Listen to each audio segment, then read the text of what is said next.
episode of Desired Getaways. This little video, something different. We're gonna do a little bit of a rig rundown of my GQ Patrol. So stay tuned and yeah, comment any questions you guys have down below and we'll get back to you as soon as possible. Alright, we've just stopped on top of this hill here in a national park and I thought I'd utilise this area to do the rig rundown. This is a 1993 4.2 GQ Patrol. It is turboed, but it was done before me. So throughout this video we're going to go from tyres and work our way up and then have a look at our setup in the back. Alright, we're going to start with the tyres and point of contact. These are freshly bought about 3 days ago. They are the Maxxis Razors MTs. I have been running 33s before these. They were a Falcon Wild Peak. I really wanted to go them again, but yeah, they were a bit out of my budget. So these are on special and I've heard very good things about these tyres, so I decided to go with these. So these are 33 by 12.5 on a 15-inch steel rim. And yeah, highly recommend, awesome. Righto, so what's holding this big girl up are 3-inch coils. They are a 250 kilo rated spring and they are made from Dobinson. So these came with the car. I like the height at 3 inches. I think if I went any bigger, I would get a very high center of gravity. So in combo with these springs, I have 5-inch shocks. They are Superior Engineering.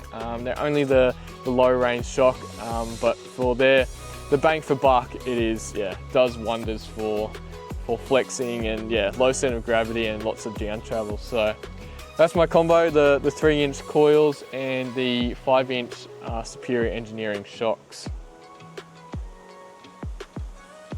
Righto, we're going to start with the front of the car and work our way back. So what's stopping us from hitting huge rocks is this custom bull bar.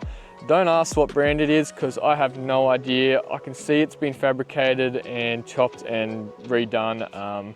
But yeah, it has a very good approach angle with these tapered sides and yeah, it's awesome. I hit things very hard with it and it doesn't move or budge. So what's keeping us light at the front are these 9-inch King Spotties. I think they're the older model. They came with the car when I bought it, but yeah, they're awesome. Up here I have the 6.6 dBi GME antenna with the foldable bracket. That allows me to move the antenna up and down to keep it away from trees and that, or yeah, just hitting things. So what allows me to pull myself out of bogged situation is this Ironman winch in here. It was my dad's originally and I'm not sure what series and that it is, but it does the job for now.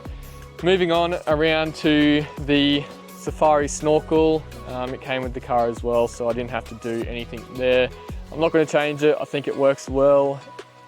Righto, so what's protecting my sills are these sliders. They are just a DIY kit. They came with the car as well. What's allowing me to see behind myself is these clear view mirrors. I absolutely love them for driving, but I think they're a bit of a hassle when I'm forward driving in the tight track. So my plan is to cut, I think 50 mil off them just to pull it in and yeah, that will give me a little bit more clearance. What's covering us is the Dacia Eclipse. Came with the car as well, so I got lots of things given to me when I bought the car. So like the Rhino rack as well, it's a flat rack and yeah, it's awesome tying stuff down. Moving on, I got this rear bar off a friend.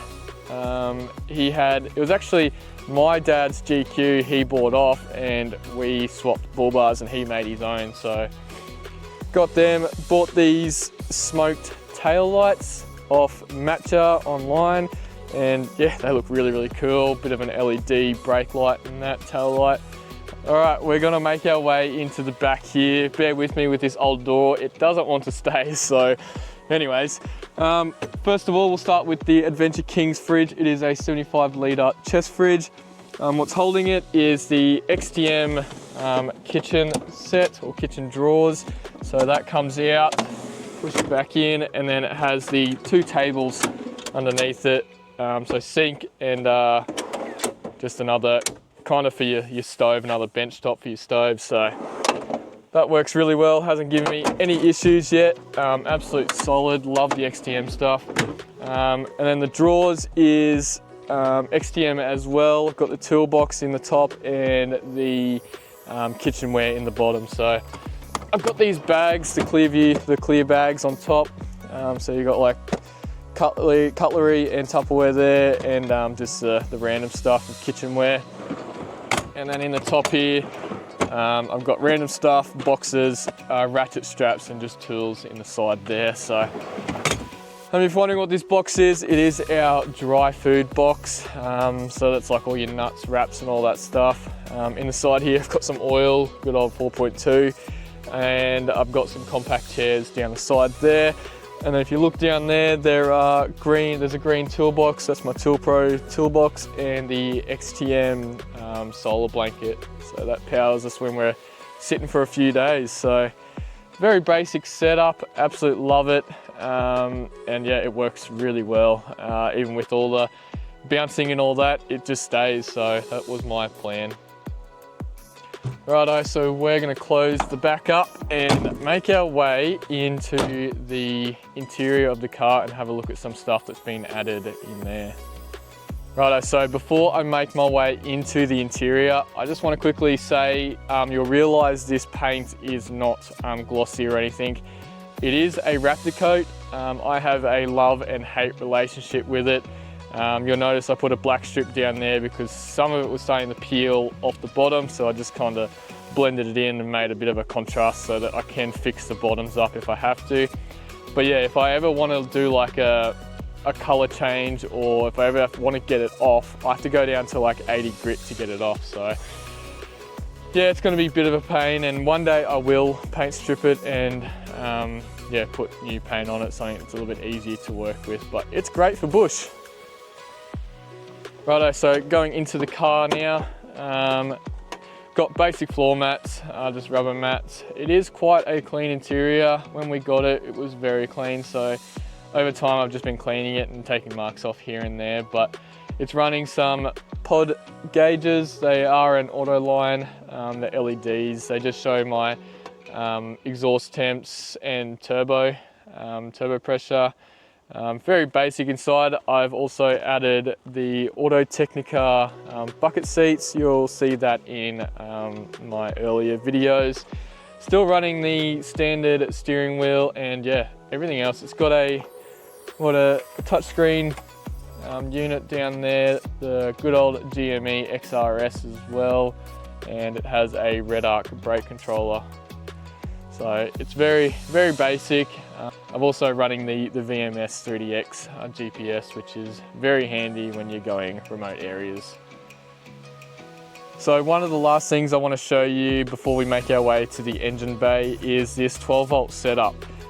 Very basic. It came with this control box. I believe it's a King's, but it's got a Redarc sticker over it. But anyways, voltage shows, it's got a few USBs, some cigarette ports as well, switches that don't work, so nothing's connected up to them. But anyways, if we can fold this chair down, you can see in the back there I've got my deep cycle battery. It's just 100 amp hour. I've also got a compressor down here. It is an Airbag Man, and also just a little 150 watt inverter. So that does everything I need to do, charging cameras, charging GoPros and all that. So also charging my chainsaw battery, so works really well. Righto, so we're going to make our way into the engine bay. Oop, better remove that before I hit it. So put it up like that. So pop the bonnet.